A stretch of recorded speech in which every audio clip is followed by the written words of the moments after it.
نور مقدم قتل کیس میں پیش رفت یہ ہے کہ ظاہر جعفر کے والدین کی درخواست ضمانت کو مسترد کر دیا گیا اور عدالت کی جانب سے اب جلد از جلد اس کیس کی پیروی مکمل کر کے اس کا فیصلہ سامنے لانے کی بات کی جا رہی ہے۔ شاہ خاور صاحب ہمارے ساتھ موجود ہیں۔ شاہ صاحب، آپ کی موجودگی کا فائدہ اٹھاتے ہوئے نور مقدم کیس میں ظاہر ہے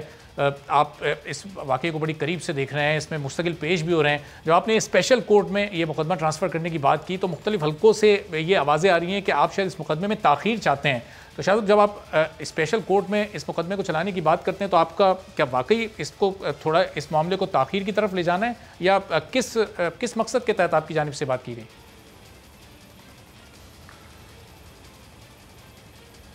دیکھیں، یہ ایک بڑا ایکڈیمک اور لیگل کویشچن ہے۔ وہ یہ ہے کہ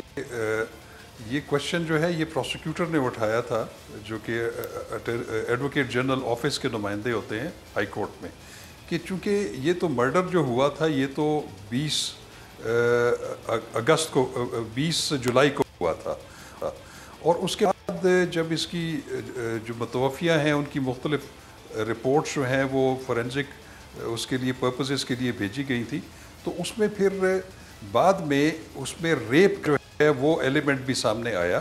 تو اس وقت جب یہ وقوع ہوا ہے اس وقت anti rape investigation and trial ordinance 2020 موجود تھا۔ تو وہ ایک لیگل کویشچن ہے جس کے بارے میں ہماری کل ایک اجلاس ہے، ہم نے اس میں اس پہ ڈیلیبریشنز کرنی ہے۔ اس کوئی ایسا کوئی یہ مسئلہ نہیں ہے کہ اس میں ہم تاخیر چاہتے ہیں۔ ہم کیوں تاخیر چاہیں گے؟ میں تو ریپرزینٹ کر رہا ہوں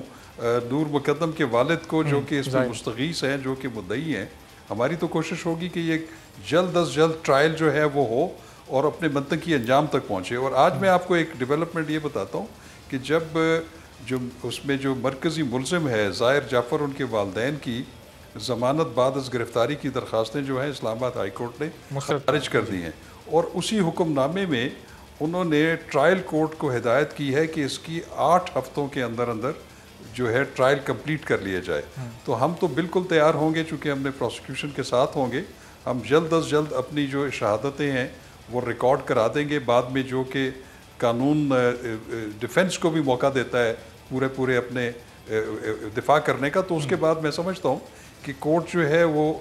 ہائی کورٹ کے حکم کے مطابق ٹرائل کورٹ اس کو کنکلوڈ کر لے گی جلد از جلد، اور ہم بھی کوشش کریں گے کہ جلد از جلد۔ اور شاہ صاحب، ظاہر اگر ایسا ہوتا ہے تو یہ تو بہت زبردست عمل ہوگا یہ عدالت کا، چونکہ اس طرح کے کیسز جو مرڈر کیسز ہوتے ہیں ہم نارملی دیکھتے ہیں کہ وہ بھی سالوں چلتے رہتے ہیں، اس کی انویسٹیگیشن پروسیکیوشن وہ اتنی طویل ہو جاتی ہیں کہ بعد میں جا کر پھر وہ کیسز کہیں دب جاتے ہیں۔ تو یہ اگر ڈے بائی ڈے ہیئرنگز ہوں اور اس کا ایک ٹائم فریم بھی اس طرح کے کیسز کا مقرر کر دیا جائے کہ چند ماہ میں یا چند ہفتوں میں اس کو مکمل کیا جائے گا، تو ایک بڑا اچھا قدم ہوگا یہ۔ جی یقیناً یہ تو اچھا ہے۔ اس کی دوسری وجہ یہ بھی ہوتی ہے کہ ویسے تو اور کیسز بھی چل رہے ہوتے ہیں، ہر کیس کو جو ہے اسی رفتار سے چلنا چاہیے، لیکن چونکہ فاضل ہائی کورٹ کے سامنے جو درخواست تھی وہ مرکزی ملزم کے والدین کی ضمانت کی تھی، انہوں نے کہا کہ ہم یہ مناسب نہیں سمجھتے کہ ان کو اس سٹیج کے اوپر جو ہے وہ ضمانت پر رہا کیا جائے، اور اسی اسپرٹ میں انہوں نے کہا کہ پھر اس کیس کا فیصلہ جو ہے وہ ٹرائل کورٹ کو انہوں نے پھر ہدایت دے دی کہ کم از کم آپ جلد از جلد اس کی سماعت کریں اور 8 ہفتے میں اس کو کمپلیٹ کر لیں۔ اور ویسے بھی ہائی کورٹس کی جو ہے ایک سپروائزری حیثیت ہوتی ہے اپنی سب آرڈینیٹس کورٹس کے اوپر، اس لیے انہوں نے یہ حکم جاری کیا۔ سبسکرائب کریں اور بیل دبائیں تاکہ کوئی خبر رہ نہ جائے۔